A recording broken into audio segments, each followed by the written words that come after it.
जी नमस्कार दोस्तों, इस वक्त आप देख रहे हैं मेरे देश की हालत। मेरी मौजूदगी आज जौनपुर जिला के मानी ग्राम सभा में है और आप देख सकते हैं कहीं न कहीं आज पूरे भारत में आज बंदी का प्रकार था। 21 अगस्त था और जो सुप्रीम कोर्ट का फैसला आया था SC/ST को लेकर, अभी OBC को लेकर किस तरीके से उसमें परिवर्तन किया गया था।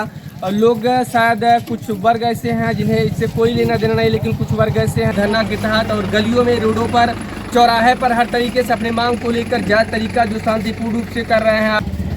मेरा नाम शंकर राव है। जो आज रैली निकली है, मतलब बुजुर्ग से लेकर बच्चों से लेकर युवा तक, मतलब हर वर्ग के लोग हैं यहाँ पे।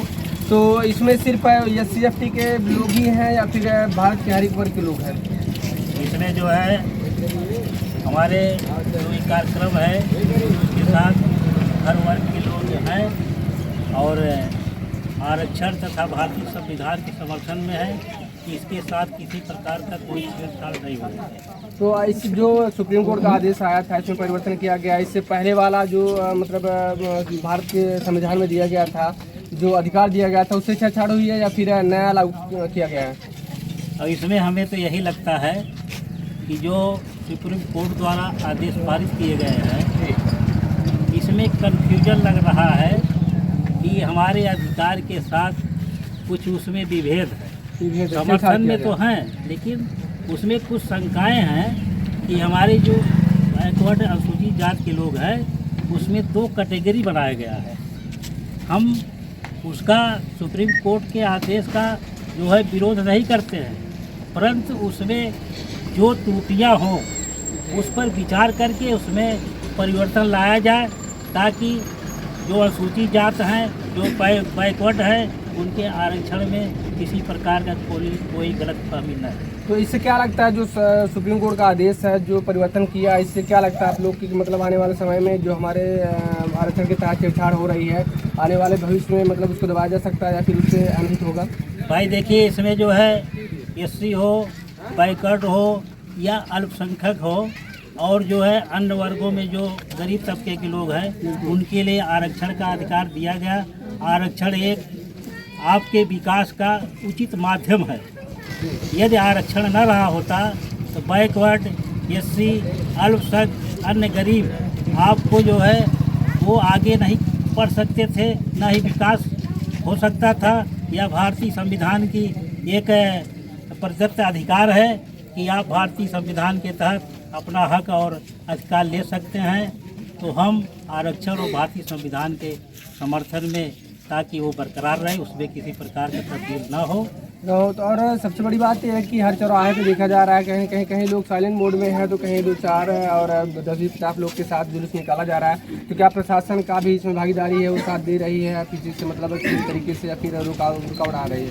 इसमें देखिए, प्रशासन का तो कोई रुकावट ही नहीं आया है। हम अपनी शांतिपूर्वक जुलूस के माध्यम से सबको बताए हैं, ना ही दुकान बंद कराने की कोई आवश्यकता थी। हमने यही लोगों को अवगत कराया है कि नहीं मालूम है। तो देख सकते हैं, झंडा उठाना बड़ी बात नहीं होती है और कहीं अगर आप किसी चीज़ का अगुवाई कर रहे हैं, अपने हक के बारे में अगर आप लड़ रहे हैं, तो हक को जानिए कितना हमारा है, क्या है और किस तरीके से। अगर आप बगैर जाने किसी चीज़ को आवाज़ उठा रहे हैं तो बुरी बात है, लेकिन बुरी बात उससे ज़्यादा होगी कि जिस चीज़ के लिए हम आवाज़ उठा रहे हैं उसके बारे में ना नॉलेज हो। तो सबसे बड़ी अच्छी बात यह है कि आप लोग इकट्ठे हुए हैं और कहीं अगुवाई करने वाले भी अच्छे होते हैं। और एक सर हैं, इनसे भी बात करते हैं। क्या नाम है अफसर जी आपका? मेरा नाम डॉक्टर सुभाष गौड़ है। बहुत बहुत शुक्रिया सर जी। क्या कारण है कि आप लोग सड़कों पे आज उतरे हैं? आज हमारा संविधान और हमारे आरक्षण की जो छेड़छाड़ हो रही है, जी, हमारे आरक्षण की वजह से जो 72,000 की भर्तियां हुई उसमें छेड़छाड़ हुआ है। हमारे जो उसके भागीदार हैं, आरक्षण के जो भागीदार हैं, जो उसके हकदार हैं, उनको आरक्षण नहीं मिल रहा है। नहीं मिल रहा है। तो आपको क्या लगता है जो परिवर्तन हो रहा है, तो हम लोग की इसमें से कटौती, हमारे ही वर्गों से कटौती की जाएगी? हमारे ही जो सुप्रीम कोर्ट का आदेश आया है, जजमेंट आया है, उसमें हमारा आरक्षण कटकर और लोगों को मिल रहा है। लेकिन सरकार का कहना है कि जो परिवर्तन हुआ इससे किसी भी वर्ग के लिए खतरा नहीं है। तो उस पर क्या कहना चाहेंगे आप? नहीं, अगर खतरा न होता आज भारत बंद का आह्वान क्यों होता? सुप्रीम कोर्ट जो कहती है तो वो हम नहीं मानेंगे, लेकिन हमारे लिए सच्चाई होना चाहिए उसमें। मतलब सारे आर्टिकल्स देखेंगे कि हमारे हाँ, बेहतर है कि नहीं, बेहतर है कि नहीं, हमारा अधिकार किसी को दिया जा रहा है कि नहीं जा रहा, उसमें क्या है सच्चाई कितनी। क्योंकि जो ऊंचे पदों पर बैठे हैं वो तो निम्न वर्ग के लोग हैं नहीं, उच्च वर्ग के लोग हैं।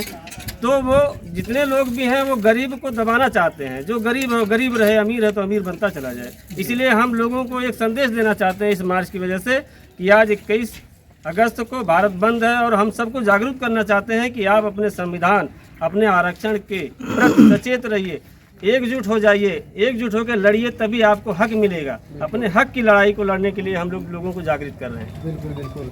तो कहा जाता है हम अगर हिंदू धर्म के तहत देखा जाए तो किसी काम को करने के लिए अच्छी मुहूर्त होती है और रोजी रोटी चलाने के लिए, पेट को भरने के लिए हर किसी को रुपए की ज़रूरत होती है। तो अगर आप नौकरी और अच्छे बेहतर काम नहीं कर सकते, शायद आपका घर या परिवार उतना तरक्की नहीं कर सकता। अगर आर्थिक स्थिति किसी भी गांव या घर की या देश की हो तो देश का भी विकास नहीं कर सकता। तो हम चाहेंगे, और एक सबसे बड़ा सवाल ये भी है कि इतनी जनसंख्या होने के बाद भी इतने लोग जागरूक हुए हैं, तो क्या आपको क्या लगता है आज लोग को मतलब इसके बारे में मालूम नहीं है या फिर आना नहीं चाहते, या फिर आए हैं तो मतलब कम ही संख्या में आए हैं? नहीं, यहाँ तो लोगों को बुलाया, मतलब इस तरह से एक बार संदेश दिया गया था लोग आने के लिए। कोई कहाँ गया, कोई कहाँ गया। अटेंडम में हम लोगों ने एक मीटिंग रखा है कि मतलब ये चीज़ों को लोगों के बीच में ले जाना चाहिए। तो कुछ लोग नहीं पहुँच पाए हैं, कुछ लोग हैं, लेकिन जो है हमारा जितने लोग ठोंस रहे हैं कम से कम उस चीज़ को जाने, हमको क्या कर रहे हैं, हमको क्या करना चाहिए, हमारा क्या अधिकार है, आरक्षण से हमको क्या लाभ है और संविधान से क्या हमको लाभ है, संविधान क्यों बना है, संविधान में कितने आर्टिकल हैं, हमको जानना चाहिए। जो आप अभी पूछे संविधान कितने दिन में बना है, तो ये लोगों को जरूर याद होना चाहिए क्योंकि उसी संविधान की बदौलत आज हम आपके सामने खड़े हैं और बोल रहे हैं। बिल्कुल बिल्कुल। 2 साल 11 महीने और 18 दिन में संविधान बना था। इसमें 395 आर्टिकल इसमें है। लोगों को जानना चाहिए। बाबा साहब 18 घंटे पढ़ करके जो एक ग्रंथ बनाए, हमारे लिए वो ग्रंथ है, संविधान है, तो हमारे लिए हकों के लिए है, हमें उसके बारे में जानकारी जरूर रखना चाहिए। बिल्कुल बिल्कुल। क्योंकि जिस घर में अगर हम रहते हैं उस घर का कोई कोना अगर हमसे मतलब अनजान रह जाए तो हमारा उस घर में रहना व्यर्थ है। जिस देश में, जिस पहलू पे, जिस किताबों के लेके हम पढ़ रहे हैं, अगर उसमें से हमें बेहतर नॉलेज ना हो तो समझिए हमारी पढ़ाई लिखाई व्यर्थ है। तो उसी तरीके से अगर बाबा साहब को हम आगे ला के, उनको दिखा के अपने संविधान के तहत अपनी लाइफ की लड़ाई लड़ रहे हैं, तो बाबा साहब ने क्या किया है तो हमें उससे क्या सीखना चाहिए, ये बात बहुत ज़रूरी है। बहुत ज़रूरी सर। पहले बात तो हमें बाबा साहब को समझना चाहिए। बाबा साहब की कोई ऐसी एक शख्सियत नहीं थे। बाबा साहब एक अपने में क्या कहते हैं कि नॉलेज, सिंबल ऑफ नॉलेज थे। और बाबा साहब ने जो कर दिया, शायद को गार्ड ऑफ गिफ्ट भी कहा जाता है। हाँ, गार्ड ऑफ गिफ्ट किया था। ये रिजर्व ऑफ बैंक की अगर स्थापना बाबा साहब न करते, शायद हम लोग आज नोट न रख सकते अपने जेबों में। बाबा साहब ने परियोजना का निर्माण किया, जो आज हम लाइट जला रहे हैं। बाबा साहब ने इस भारत का एक स्ट्रक्चर खड़ा किया। बाबा साहब न होते शायद आज हम लोग न होते इस जगह पे, या इस उम्मीद से नहीं बात कर पाते, या हमारा वजूद नहीं होता। बाबा साहब एक अपने आप में एक सूरज थे। हम तो ये कहते हैं बाबा साहब को जो मानना चाहिए, सबको मानना चाहिए। बाबा साहब क्या, पहले हमें अपना इतिहास पता होना चाहिए, हम क्या हैं हमको ये पता होना चाहिए, तब फिर आगे हमको बढ़ना चाहिए। हम तो ये कहते हैं जितने युवा हैं शिक्षित बनो पहले। बाबा साहब ने ये कहा शिक्षित माने जानकारी लो, जानकारी लेने के बाद एक समूह बनाओ, संगठित हो, संगठित होने के बाद तब संघर्ष करो। यहाँ तो मैं देख रहा हूँ जितने लोग शिक्षित हो रहे हैं एक संगठन बनाना शुरू कर दिए हैं, अलग अलग संगठन। जब अलग अलग हम हो जाते हैं तो लोगों का हमारे ऊपर जो है पकड़ ज़्यादा हो जाती है और हम उस तरह से काम नहीं कर पाते। हमारा तबका बहुत गरीब है साहब, पढ़ा लिखा नहीं है, अशिक्षित है। और इसी आरक्षण अगर ख़त्म हो जाएगा तो वो हम लोग बैक पे आ जाएंगे, बैकफुट पे आ जाएंगे। तो हमारी यही लड़ाई है कि हम आरक्षण और संविधान के लिए लोगों को जागृत करें, उसके बारे में बताएं। लोग, ये अच्छी चीज़ है, लोग पढ़ लिख गए हैं लेकिन संविधान और बाबा साहब के बारे में अभी अच्छी तरह से नहीं जानते। जी बिल्कुल। और आप लोगों ने कीमती वक्त दिया। आज भारत के हर एक कोने पे भारत बंद का ऐलान किया गया था। अब आप देख सकते हैं वीडियो के माध्यम से किन किन चौराहे पे, किन किन गलियों में और कौन कौन से मुद्दे पे और भारत बंद का कितना असर दिखा है, आप साफ देख सकते हैं। और लास्ट में सवाल ये रहेगा कि सरकार से आपका गुजारिश क्या रहेगा लास्ट में?